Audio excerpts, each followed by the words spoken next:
Welcome back to Autism at Home, brought to you by us at Early Autism Project Malaysia through our non-profit initiative, The Hope Project. My name is Jochebed Isaacs, and welcome to our 6th lesson on coping with the pandemic series. In the previous lessons of this series, we talked about how to communicate with our children about COVID-19, how to cope with lockdowns and quarantines, how to teach children how to wear face masks and face shields. Then we had a lesson on how to use hand sanitizers, as well as preparing for swab tests and vaccinations.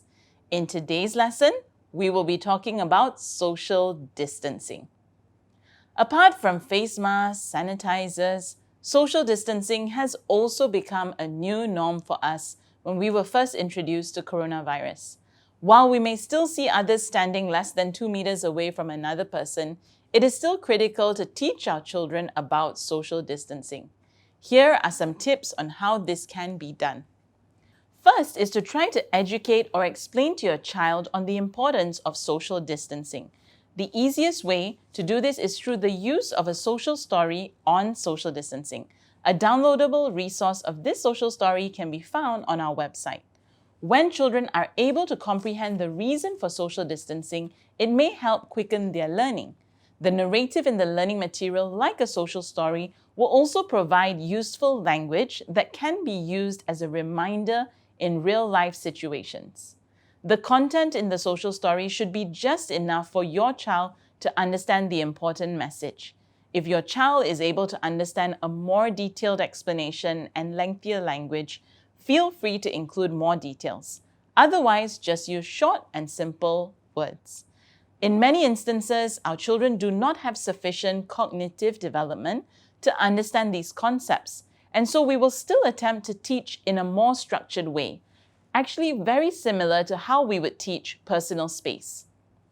For the purpose of simplicity of this lesson, we will be teaching your child on following the visual cues on the floor. So here are the materials needed to teach this skill. A social story to explain each expectation, be it following the visual cues on the floor or using their arms to indicate appropriate distance from others, visual reminders on the expectation, a video model, and a timer. Let's also look at some prerequisites for starting this program.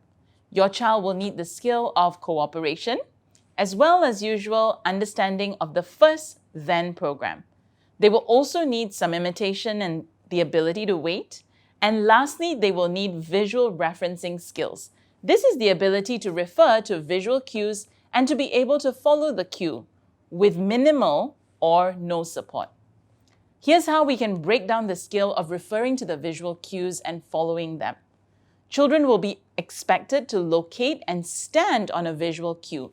These cues can actually be commonly found in public places like the elevator, lining up at the grocery store, in hospitals, etc. Children will learn to merely stand on a visual, and the duration of time can be gradually built up to the appropriate duration. So for example, if you live in the higher floors of an apartment building and it usually takes about 30 to 60 seconds for the elevator to reach your floor, then best to teach your child to stand in that visual cue up to the exact time required to reach your floor. The building up of duration can start as short as 5 seconds all the way up to 60 seconds, really depending on your child's needs.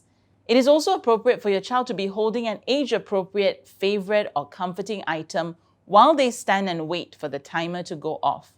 This item should be comforting, but probably not the reward yet for your child. Let's see how we can break down the duration for children to stand on these visuals. We can start from as short as 5 seconds and gradually build up the duration. You can even break it down even further by adding a prompt, then a no prompt step. In this case, the prompt can be provided via an imitation, in which case you demonstrate the skill with your child before they start doing it on their own. Here are the steps to teach this skill. As usual, begin by reading the social story and showing the video model to your child. Then show the first then board and then say stand on cue or any instruction that is easy for your child to understand. Start the timer, and while your child is standing on the visual nicely, praise them with comments such as nice standing. When the timer goes off, Give them lots of praises and offer some rewards for them to choose from. Let's see how this looks like after the social story and video model have been shown. Ready? Stand on cue. Keep standing. Good. Good. Good job. Good standing. There we go. You can have teeth. So that's the general guideline of how to teach your child to follow the visual cues of social distancing. You will gradually want to increase the duration of time a child is able to maintain social distancing, as well as to fade the visuals, so a child is able to maintain this personal space and social distancing without visual cues. Pop quiz. Bill is able to refer to the social distancing rules in all the elevators going up his condo. His father, Bob, practices this skill with him every day. One day, Bob had to take Bill out to a mall nearby to purchase some items. As they reached the elevator in the parking lot, Bob pointed to the visual cues in the elevator and verbally reminded Bill to stand on it. To Bob's surprise, Bill started whining and kept saying, "Go home." What can Bob do to increase Bill's success in this skill outside their condo? Use a specific reward for practices outside their condo, use a social story and video model, increase generalization practices outside the condo, or all of the above. Great! Bob will definitely be able to help Bill improve this skill better if he does all of the above. Using a designated reward for practices outside the condo will increase Bill's motivation to do what is expected. Using the social story and video model will help Bill understand expectations clearly and thus be more ready to perform this skill.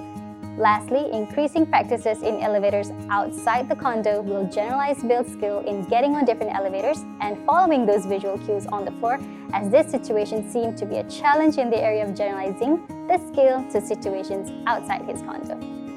Now it's your turn. Prepare all the materials for your child to practice social distancing by following the visual cues. These can all be found on our Autism at Home website. Next, break down this skill and start the practice. So that's it in our lesson on coping with the pandemic, social distancing.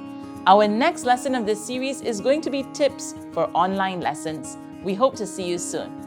If you haven't already, do check out our free online resource platform, Autism at Home, which has all the corresponding articles and necessary downloadables for you. And don't forget to subscribe to our YouTube channel, follow us on Instagram and Facebook to stay updated. Take care, stay safe, stay healthy. We'll see you soon.